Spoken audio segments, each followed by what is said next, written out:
Hello dear friends, Vande Mataram, welcome again, welcome to a new lecture of surface chemistry. Let's continue with the properties of the colloidal solution. colloidal solution की properties की दोस्तों हम last lecture में बात कर रहे थे और उसी के साथ कंटिन्यू करेंगे. Another properties of the colloidal solution is Brownian movement or we can say Brownian motion. Typically this word related to the gaseous molecule के साथ related है. As we know in the atmosphere, in the room or in the container, अगर कोई gaseous particle है they can move to various direction, वो किसी भी direction में but in a straight line वो movement करेंगे, वो फिर moving करेंगे या फिर motion करेंगे. Similar ऐसा ही colloidal particle के साथ है in the colloidal solution. और ये बात सबसे पहले किसने ऑब्जर्व की थी? दी बॉटनिस्ट और we can say botanist from the Britain और British botanist Robert Brown. In the name of Brown, we are called this movement as a Brownian movement or Brownian motion. Actually ये Brownian motion क्या है और ये ज़रूरी क्यों है? Because of this Brownian movement or Brownian motion, our colloidal solution will be stable और stable ही रहेगा. You can see. Suppose this is a container. This diagram is just for an information, not compulsory for the content. Okay यहाँ पे देखो एक container है दोस्तों और container के अंदर ये कॉलोइडल सॉल्यूशन है और this are the particle of the colloidal solution. Suppose ये कॉलोइडल सॉल्यूशन के पार्टिकल्स ये अनस्टेबल है ताकि कॉलोइडल सॉल्यूशन स्टेबल है. मैं अपनी बात को ज़रा क्लेरिफाई कर रहा हूँ. ये कंटिन्यू मूवमेंट करते हैं किसी भी डायरेक्शन में और बिकॉज ऑफ दिस मूवमेंट वो स्टेबल नहीं है. colloidal particles are not stable. They are not stable so that colloidal solution is stable. What if they are not stable? अगर वो स्टेबल नहीं है तो क्या होगा? अगर वो स्टेबल नहीं है तो वो सभी एक साथ नीचे बैठ जाएंगे और एग्रीगेट हो जाएंगे और वी कैन से कोलैबोरेट हो जाएगी, एक दूसरे के साथ मिल के नीचे बैठ जाएंगे. अगर वो स्टेबल है तो एक दूसरे के साथ एग्रीगेट होके या कोलैबोरेट होके नीचे बैठ जाएंगे. देन तभी हम उसको बोलेंगे ये सस्पेंशन है, they are not a colloidal solution. अगर वो स्टेबल है तभी वो कोलॉइडल पार्टिकल और तभी कोलॉइडल सॉल्यूशन स्टेबल है. So for the stable colloidal solution the movement of the particle is compulsory. अगर वो मूवमेंट नहीं कर रहे तो फिर एक साथ एग्रीगेट होकर क्या करेंगे, नीचे बैठ जाएंगे और उसका एक बड़ा पोर्शन, बड़ा पार्टिकल मिलेगा जो रेंज के बाहर होगा. किसकी रेंज के बाहर होगा? Out of the colloidal solution. तो ये मूवमेंट जरूरी है. अभी ये मूवमेंट होती कैसे? जैसे दोस्तों आपने कभी बड़ा सा बलून लिया और उसको बराबर एकदम एयर ब्लो करके उसको बड़ा किया, फिर नीचे से उसको सील बंद नहीं किया, बंद नहीं करना है, उसको खाली ऐसे पकड़ के रखना है और ऑल ऑफ सडन जब आप उसको रिलीज़ करोगे तो फिर वो बलून कैसे मूवमेंट करेगा? इन अ जिगजैग लाइन वो अपने आप से सर मूवमेंट करेगा. सिमिलर इन अ कंटेनर और इन अ क्लोज कंटेनर और in a close vessel gases molecule ही भी ऐसे ही मोशन करेंगे और मूवमेंट करेंगे. Similar with the colloidal particles, वो भी इसी तरह से मूवमेंट करेंगे. सपोज ये पार्टिकल है तो कंटिन्यू ये डायरेक्शन में जाएगा. अगर यहाँ पे उसके साथ क्या हुआ, अगर यहाँ पे उसके साथ की जब टक्कर होती है तो फिर क्या होगा? बिकॉज ऑफ दैट पार्टिकल उसका मे बी डायरेक्शन चेंज हो जाएगी, फिर यहाँ से फिर से डायरेक्शन चेंज होगी. सो पर्टिकुलर अगर कोई एक ही पार्टिकल को हम टारगेट करें और एक ही पार्टिकल की मूवमेंट को टारगेट करें तो कुछ इस तरह का डायग्राम मिलेगा दोस्तों. सपोज यहाँ से वो निकला है, कंटिन्यू स्ट्रेट लाइन में मूवमेंट करते तक यहाँ पे पहुँचा. अभी यहाँ पे जाने के साथ किसी के साथ क्या हो रही है? वहाँ पर टक्कर हो रही है. उसके साथ क्या होगा? Direction change, again direction change, but movement in a straight line और कंटिन्यू मूवमेंट शुरू रहेगी, कंटिन्यू.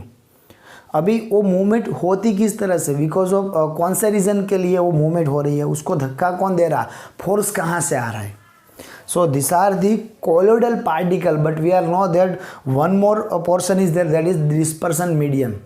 जनरल केस में क्या होगा? डिस्पर्सन मीडियम के पार्टिकल ये कोलॉइडल पार्टिकल्स के बड़े होने चाहिए कंपैरिजन में. यही उसकी स्टेबिलिटी के लिए इम्पोर्टेंट है. एक यहाँ पे कंडीशन ये है कि कोलॉइडल पार्टिकल की साइज़ कम होनी चाहिए और ये सॉल्यूशन जो मीडियम है वो विस्कस होना चाहिए. विस्कस होने के साथ इसके पार्टिकल बड़े होने चाहिए. वो क्या करेंगे? अनबैलेंस बम्बार्डिंग करेंगे. बड़े पार्टिकल इन सबको क्या करेंगे? फोर्स करेंगे. Because of that force by the bigger molecule of dispersion medium ये कंटिन्यू मूवमेंट करते रहेंगे. अगर ये एग्रीगेट हो जाते हैं और एग्रीगेट होने के साथ ये बड़ा मॉलिक्यूल बनाते हैं, then bombarding from the dispersion medium particle can not able to force them. उसको धक्का नहीं मार सकती अगर ये बड़ा हो गया तो. सो दैट ये नीचे बैठ जाएगा और स्टेबिलिटी कम हो जाएगी किसकी, कॉलोइडल सॉल्यूशन की। तो ये चीज़ दोस्तों दिमाग में रखना है, इसकी स्टेबिलिटी कम होगी, ये मूवमेंट करेगा तभी कॉलोइडल सॉल्यूशन स्टेबल होगा। अगर इसकी स्टेबिलिटी बढ़ी, स्टेबिलिटी बढ़ने के साथ अगर ये नीचे बैठता है तो फिर वो कॉलोइडल सॉल्यूशन भी कैसा हो जाएगा, unstable. See when a colloidal solution are viewed under a powerful ultra microscope, अगर आप colloidal solution को powerful ultra microscope के साथ अगर उसको ऑब्जर्व करते हो, then colloidal particles appear to be in a state of continuous zigzag, I repeat continuous zigzag motion all over the field of view। जितना भी आप देखोगे वहाँ पे colloidal particle zigzag मूवमेंट करते दिखेंगे। अभी ये मूवमेंट क्यों होगी, और ये पहले तो ये किसने फाइंड आउट किया था, किसने ऑब्जर्व किया था, we can say by the British botanist Robert Brown. In the name of Robert Brown we are know this concept as a Brownian movement, clear, then known as the Brownian movement।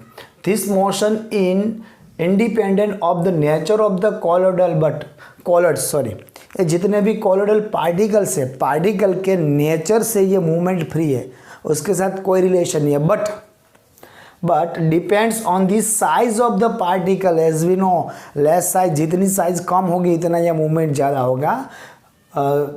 Depend on the size of the particle and the viscosity of the solution. Viscosity जितनी ज़्यादा हो और colloidal particle की size जितनी कम हो उतना beneficial रहेगा। Next, smaller size and lesser viscosity, I clear, smaller size and the lesser viscosity. Sorry दोस्तों यहाँ पे मैंने गलती करी है, विस्कोसिटी कम होनी चाहिए एक्चुअली, विस्कोसिटी मैंने आपको यहाँ पे ज़्यादा बताया था। Smaller size and lesser viscosity, अभी करेक्ट कर रहा हूँ, smaller size and the lesser viscosity, faster is motion, उसके साथ मोशन कितनी होगी, ज़्यादा होगी। जितना विस्कस कम है ये तो क्लियर है, जितना विस्कोसिटी कम होगी, जितना एरिया विस्कस नहीं है उतना इजीली वो फ्लो कर पाएगा। विस्कोसिटी जितना ज़्यादा है, सॉल्यूशन जितना विस्कस है उसको पास होने में थोड़ी दिक्कत होगी। सो आई रिपीट, मैं करेक्ट कर रहा हूँ, smaller size and the lesser viscosity. आगे भी दोस्तों मिस्टेक करी थी, दोनों जगह पे अभी करेक्शन होना चाहिए। Okay, then the Brownian movement has been explained to be due to the unbalanced bombardment of the particle by the molecule of the dispersion medium। इसको हम कैसे जस्टिफाई करते हैं, suppose this is a particle of the colloids, तो ये आगे कब जाएगा, जब इसको कोई पीछे से फोर्स देगा।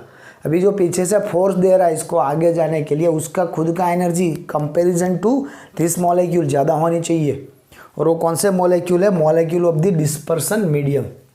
The Brownian movement has a steering effect which does not permit the particles to settle down।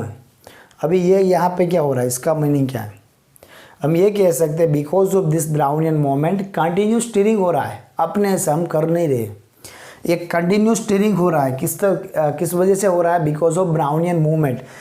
अभी ये स्टीयरिंग हो रहा है, सो दस responsible for this solubility of this salt. Sorry दोस्तों यहाँ पे सॉल्युबिलिटी नहीं, अगेन आई रिपीट, यहाँ पे आएगा स्टेबिलिटी ऑफ सॉल्ट्स, क्लियर। तो I repeat, the Brownian movement has a steering effect which does not permit the particle to settle down. अभी ये कंटिन्यू मूवमेंट की वजह से वो सब नीचे होकर सेटल डाउन नहीं हो पा रहा है। अगर वो सेटल डाउन नहीं हो पा रहे तो फिर वो सभी इंडिविजुअल एक दूसरे के साथ कोलैबोरेट नहीं हुए, so they are in the range of the colloidal solution, so colloidal particle, so that solution is a colloidal solution। जितनी मूवमेंट ज़्यादा रहेगी उतनी, so is responsible for the stability of salt की स्टेबिलिटी के लिए उसकी मूवमेंट होनी जरूरी है। This is the important property of the colloidal solution, Brownian movement or we can say Brownian motion। Okay friends, after Brownian movement now charge on colloidal particle। colloidal particle भी अपने ऊपर charge carry करते हैं, और charge किस तरह से आते हैं, क्यों आते हैं, उसका इम्पोर्टेंस क्या है, और उसकी वजह से हमको क्या colloidal सॉल्यूशन की स्टेबिलिटी में अगेन कोई हेल्प मिल सकती है, वो अभी दोस्तों हमको फाइंड आउट करना है। So yes, always colloidal particles carry an electrical charge, वो इलेक्ट्रिकल चार्ज कैरी करते हैं। अभी same charge, same means not a value, similar charge, positive और नेगेटिव, आई रिपीट सेम, यानी एक कॉलोइडल सॉल्यूशन के अंदर जितने भी कॉलोइडल पार्टिकल होंगे सभी के ऊपर सेम चार्ज रहेगा, वेदर इट इज पॉजिटिव और negative, same charge on the all particles in a given colloidal solution is there.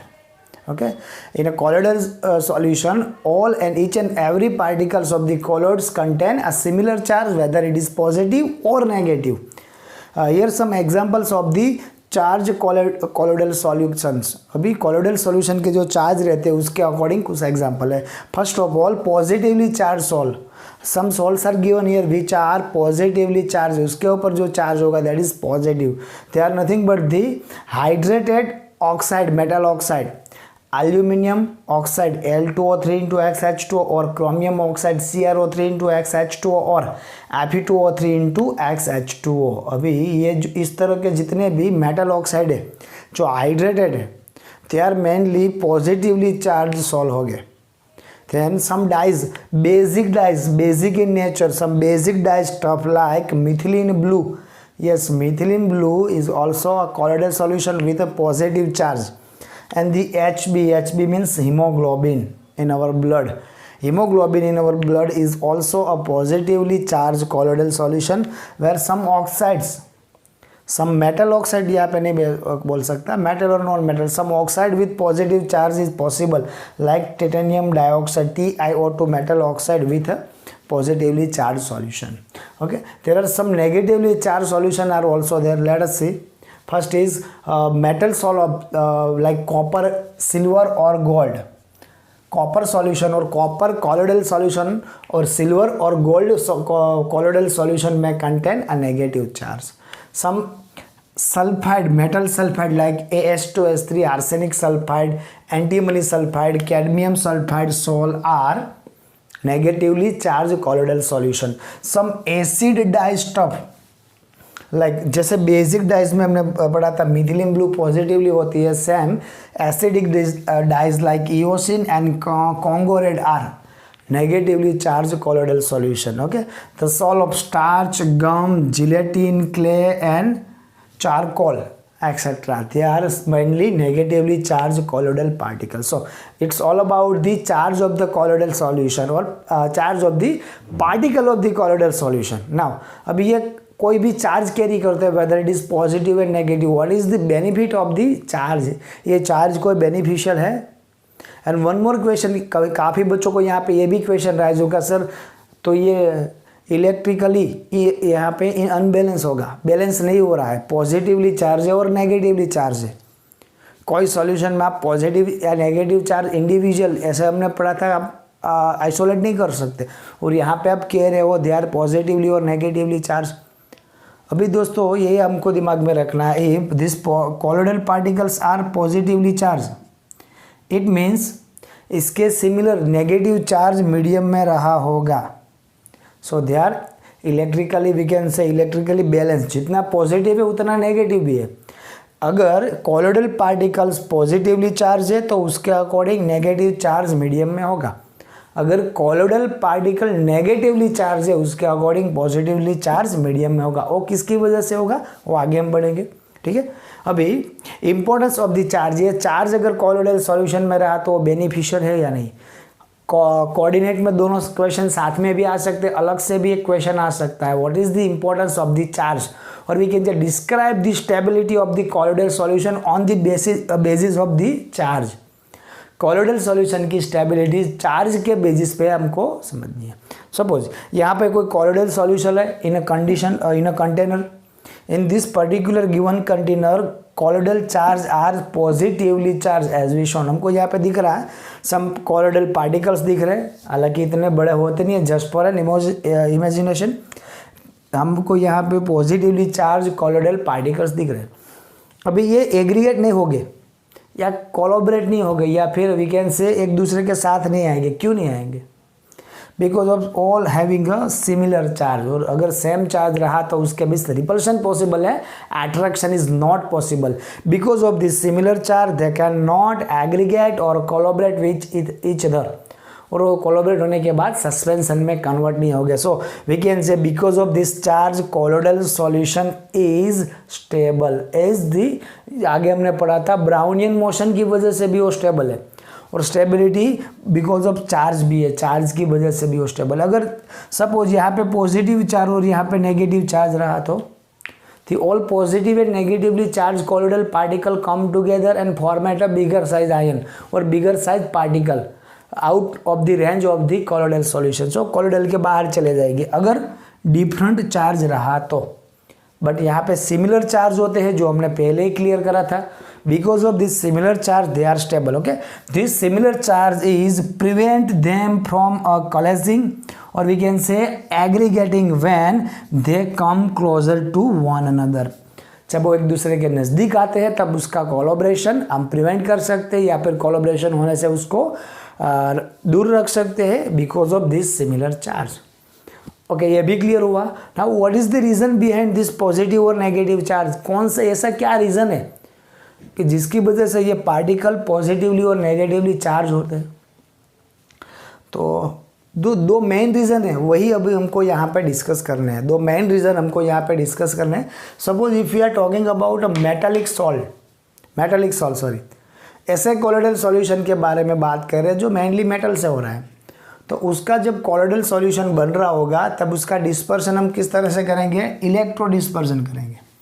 During that electro dispersion वो पार्टिकल है, metal particle, they can accept the electron और they can donate the electron, mainly they capture और accept the electron. Okay, due to electron capture by salt particle during electro dispersion of metals.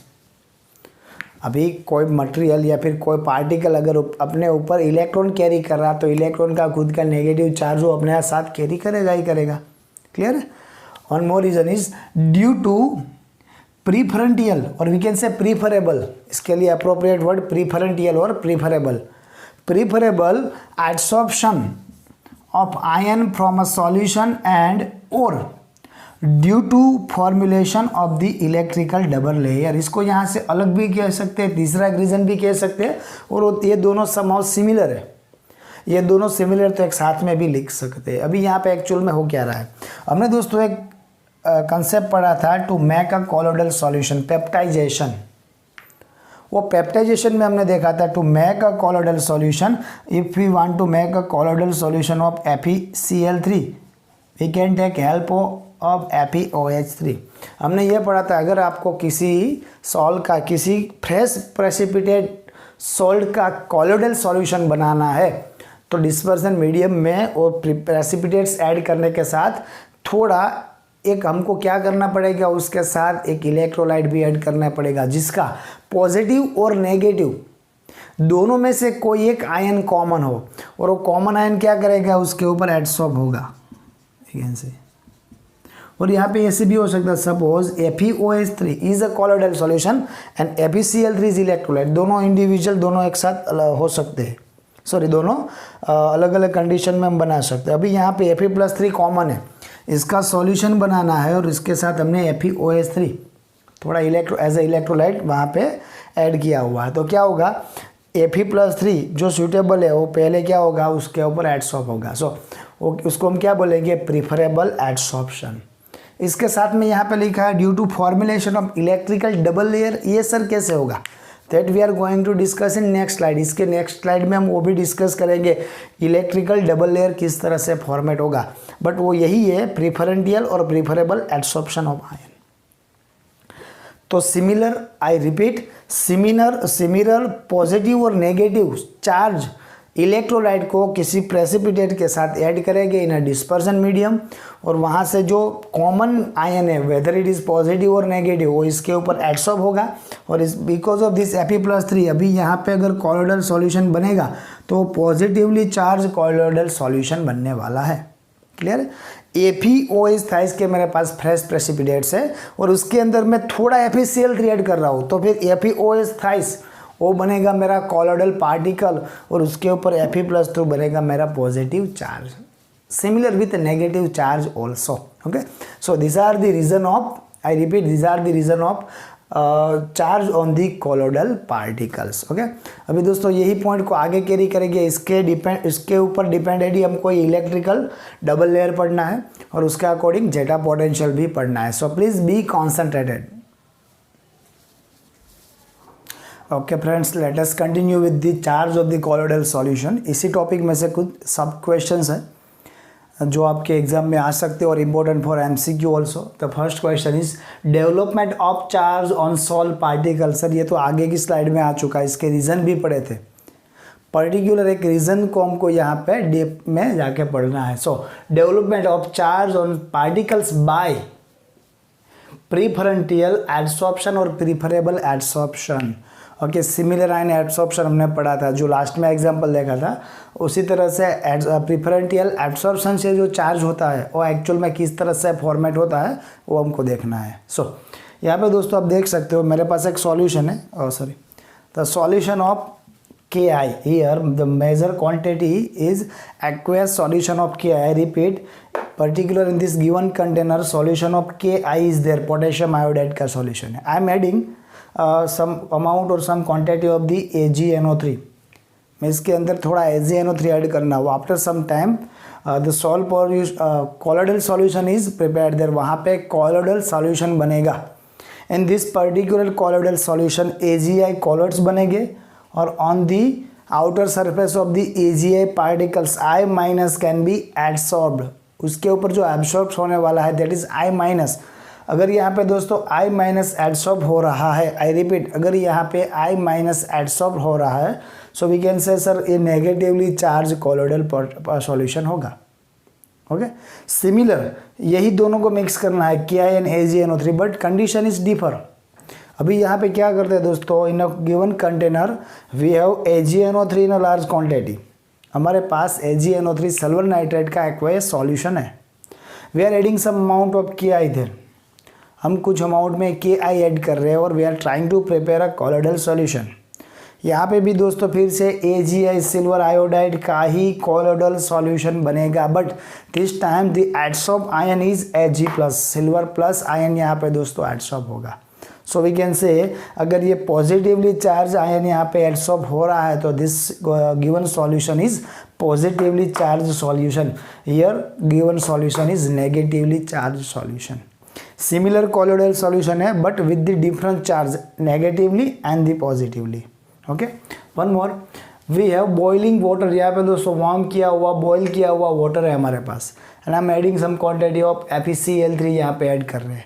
Then we can get hydrated metal oxide with Fe+3। Sir yes, अभी थोड़ी देर पहले हमने पढ़ा था hydrated metal oxide is positively charge colloidal solution. और अगर वही इमेज को दिमाग में बिठा दिया तो थोड़ी दिक्कत हो सकती है, because again Fe2O3 into XH2 hydrated metal oxide with negative charge, ये कोलोडल सॉल्यूशन नेगेटिवली चार्ज भी बन सकता है। सो ये एग्जाम्पल को दोस्तों ठीक से याद करना है। कभी नेगेटिव बनेगा when the solution of NaOH is there, not a boiling water, NaOH is there, and I'm adding FeCl3 in it, and we will get Fe2O3 into XH2 और उसकी आउटर सरफेस के जो एडसॉर्ब होगा that is OH-, and this particular given colloidal solution is negatively charge colloidal solution. So positively भी हो सकता है और नेगेटिव भी हो सकता है। सो एक्चुअल में होगा किस तरह से, selective ion, I repeat, selective ion का कोलोडल पार्टिकल की आउटर सरफेस पे एडसॉर्प्शन हुआ, that's why we are talking preferential और preferable adsorption of the ions. Okay, when 2 or more ions are present in the dispersion medium, preferential adsorption of the ion common to the colloidal particles usually take places. Okay, general case में ये होगा ही होगा और उसके example भी हमने देख लिए। अभी दोस्तों आगे बढ़ते हैं, इसके साथ कोलैबोरेट में भी, आई रिपीट, साथ में भी क्वेश्चन आ सकता है और अलग से भी हो सकता है। Helmholtz electrical double layer, actually यहाँ पे इलेक्ट्रिकल डबल लेयर यही सॉल्यूशन में बनने वाला है, लेकिन इसको थोड़ा अलग पार्ट आउट करके भी हम पढ़ सकते हैं और इसके साथ में एग्जाम में आ भी सकता है। So Helmholtz electrical double layer and the electrokinetic potential और we can say zeta potential जो यहाँ पे अभी जनरेट होने वाला है, जब भी यहाँ पे प्रीफरेंटियल एडसॉर्प्शन होगा। What is the electrokinetic potential और we can say zeta potential, और हेल्महोल्ट्ज इलेक्ट्रिकल डबल लेयर क्या है एक्चुअली। सपोज दोस्तों ये सॉल्यूशन के अंदर बना हुआ AgI solid I can say AgI का कॉलोइडल सॉल्यूशन है और यह स्मॉलेस्ट सॉलिड कॉलोइडल पार्टिकल्स है AgI के इन अ सॉलिड फॉर्म और ये नेगेटिवली चार्ज है। Suppose this is negatively charge particles. तो यहाँ पे क्या बना AgI के ऊपर जो एडसॉप आयन है दैट इज I-। अभी मैंने थोड़ी देर पहले बात करी थी कि अभी कोई अगर सॉल्यूशन कॉलोइडल सॉल्यूशन पॉजिटिवली और नेगेटिवली चार्ज है तो वो स्टेबल नहीं होगा। Actually whole solution will be neutral, पूरा सॉल्यूशन न्यूट्रल होना चाहिए। और किस तरह से न्यूट्रल होगा, अगर यहाँ पे AgI इंटू I- बनता है then K+ is in the solution. यहाँ पे जो K+ है वो कहाँ पे रहेगा, सॉल्यूशन में रहेगा। So total I- and total K+, उसका जो टोटल इलेक्ट्रिकल चार्ज है वो बैलेंस होना चाहिए। सो यहाँ पे क्या होगा दोस्तों, ये सॉल्यूशन के अंदर अगर ये I- यहाँ पे आई रिपीट I- अगर एडसॉर्ब होता है तो इसके अंदर K+ है। जितने भी K+ है, K+ is positive charge, because of this negative charge attract हो गए and they are going to prepare a double layer. यहाँ पे एक दूसरा लेयर बनाएंगे, यू कैन सी ये दूसरा लेयर बन गया, यू कैन सी यहाँ पे। अभी ये दूसरा लेयर में इसके अलावा और सारे कई सारे K+, I- K+, I-, यहाँ पे K+ एंड NO3- भी हो सकते हैं क्योंकि हमने एक्चुअल में ऐड क्या रहा था AgNO3 + Ki। सो AgNO3 भी हो सकते हैं। बट अगर आप ये सेकंड लेयर पे ऑब्जर्वेशन करोगे तो सेकंड लेयर क्या है, डिफ्यूज है। But if you are talking about the first layer कैसा दिख रहा है, that is fix I- fix है। ओके सो यहाँ पे दोस्तों दो लेयर बनेंगे, फर्स्ट इज फिक्स लेयर और because of this fix layers negative charge और पॉजिटिव चार्ज पार्टिकल को अट्रैक्ट करेंगे and they are going to prepare a second layer. अभी यहाँ पे दो लेयर हो गए, फर्स्ट इज फिक्स्ड है, सेकंड लेयर है जो कैसा रहेगा, सेकंड लेयर डिफ्यूज रहेगा। ये ब्रेक डाउन हो सकता है इजीली। और बाकी इसके पास और सारे कई पार्टिकल जो सॉल्यूशन के अंदर रहेंगे, because of this particles positive and negative particles total solution is electrically neutral, तभी इलेक्ट्रिकली और न्यूट्रल होगा। आई रिपीट, यहाँ पे NO3- भी सॉल्यूशन के अंदर ही रहेगा, total positive total negative charge को इक्वल करने के लिए। अभी दोस्तों यहाँ पे क्या होगा, अभी ये दोनों लेयर बने हैं I- और K+ का। तो अगर हम सिंपली कंडक्टर की बात करें तो यहाँ पे क्या होगा, जब भी डिफरेंट चार्ज पार्टिकल के लेयर बनते हैं there is some potential generate, वहाँ पे कुछ ना कुछ पोटेंशियल जनरेट होता है because of difference charge difference layer. तो जो फर्स्ट लेयर है जिसको हमने बोला है fix layer and the second layer is known as a diffuse layer. अभी ये दोनों लेयर के डिफरेंस चार्ज के वजह से, दोनों लेयर के स्टेबिलाइजेशन के वजह से वहाँ पे क्या होगा, वहाँ पे पोटेंशियल डिफरेंस, दोनों का पोटेंशियल डिफरेंस जनरेट होगा, दोनों का इंडिविजुअल पोटेंशियल और उसमें कुछ डिफरेंस रहेगा। That difference is potential difference, दोनों के पोटेंशियल का जो पोटेंशियल डिफरेंस है, potential difference between the fixed layer and the diffuse layer of opposite charge is called the electrokinetic potential और जेटा पोटेंशियल। अभी आपको किसी ने पूछा इलेक्ट्रोकाइनेटिक पोटेंशियल क्या है और कहाँ पे जनरेट होगा और what is the zeta potential. So we can say zeta potential और electrokinetic potential is nothing but the potential different between this fixed layer and this diffuse layer.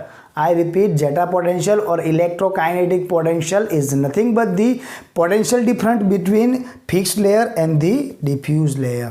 Clear है।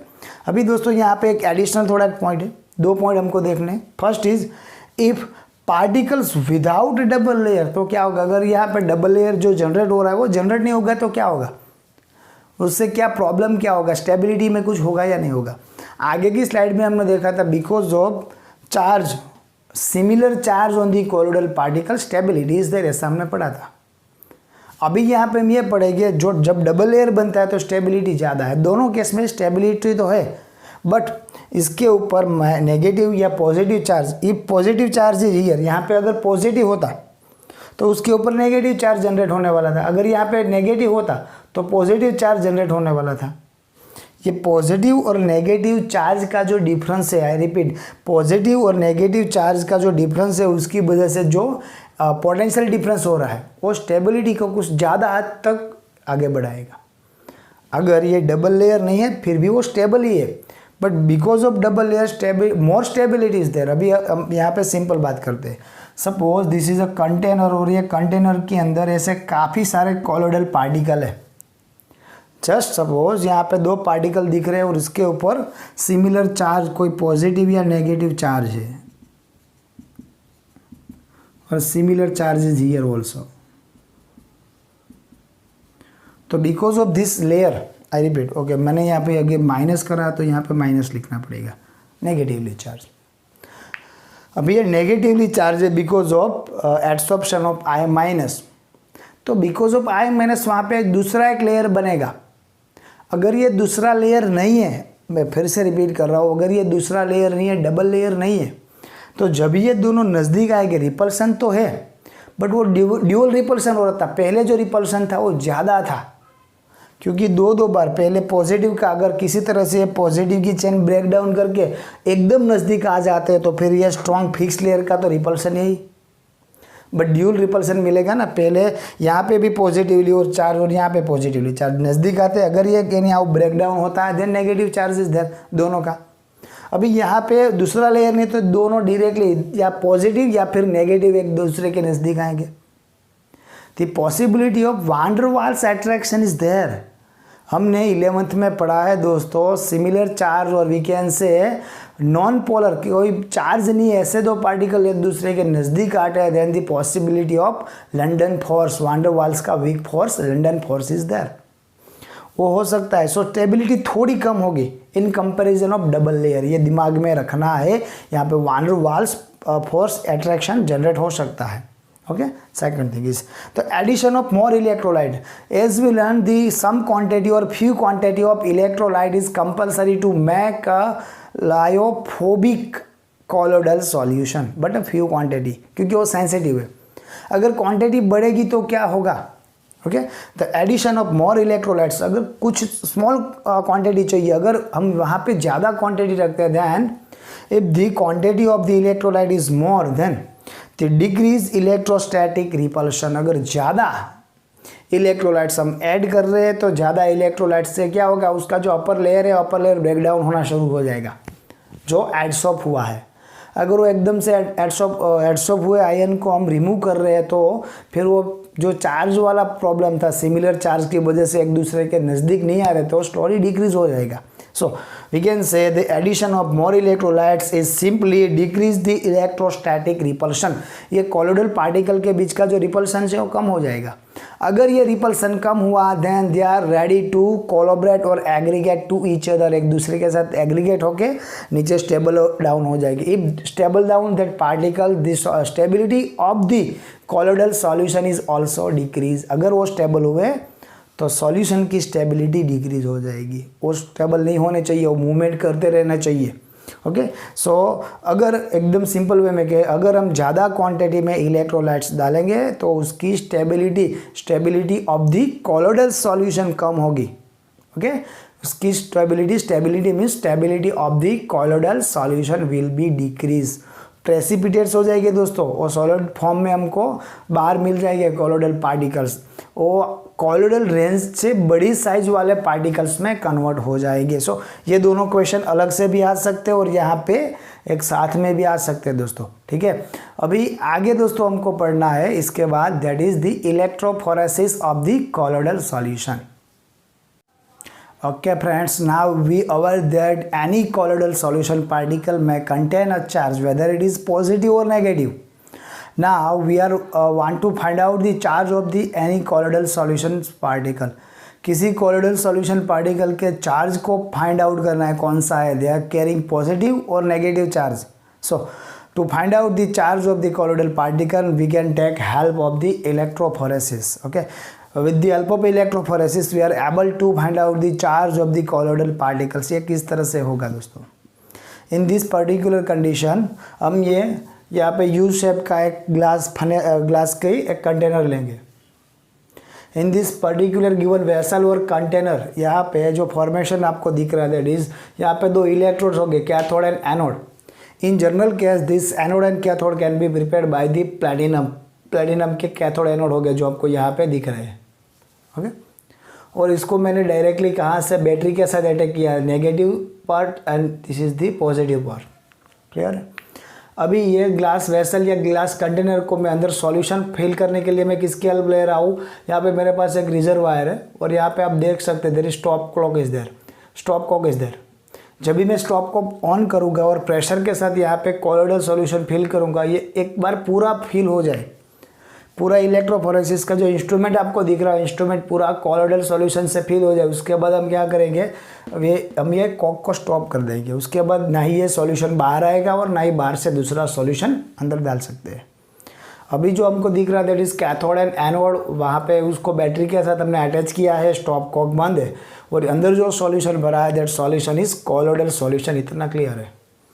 अभी कॉलोइडल सॉल्यूशन में आप देख रहे हो there is some colloidal particles are there. अभी ये कॉलोइडल पार्टिकल जितने दिख रहे हैं whether they are positively charge और नेगेटिवली चार्ज, उसका चार्ज पॉजिटिव है या फिर नेगेटिव है। How can we find out the charge, हम क्या करेंगे, एक बार बैटरी को अटैच करके उसको ऑन करेंगे, उसके साथ ही नेगेटिव एंड पॉजिटिव चार्ज वहाँ पे जनरेट होगा। अगर वो पार्टिकल्स नेगेटिवली चार्ज हुए तो किसकी तरफ मोशन करेंगे, जाएंगे, they going to the positive electrode. अगर वो नेगेटिवली चार्ज हुए तो, अगर वो पॉजिटिवली चार्ज है then they are going to the negative electrode. Okay, suppose यहाँ पे जितने भी है दे आर नेगेटिवली चार्ज, मैं ये सपोज कर रहा हूँ दे आर नेगेटिवली चार्ज।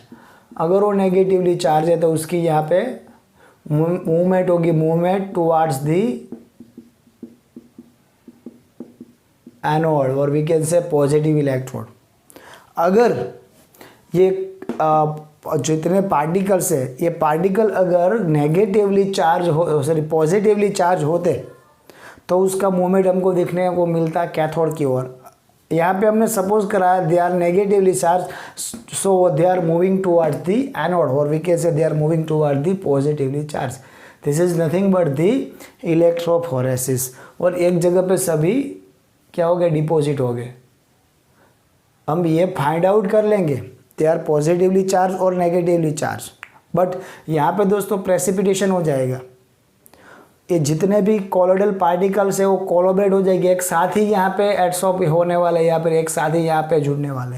सो कुछ क्वांटिटी का प्रैक्टिकल करने के बाद वो सॉल्यूशन जो रहेगा वो अभी कॉलोइडल सॉल्यूशन नहीं होगा। जितने भी कॉलोइडल पार्टिकल है वो वेदर पॉजिटिव और नेगेटिव अपने अपोजिट चार्ज इलेक्ट्रोड के साथ एडसॉर्ब हो जाएंगे।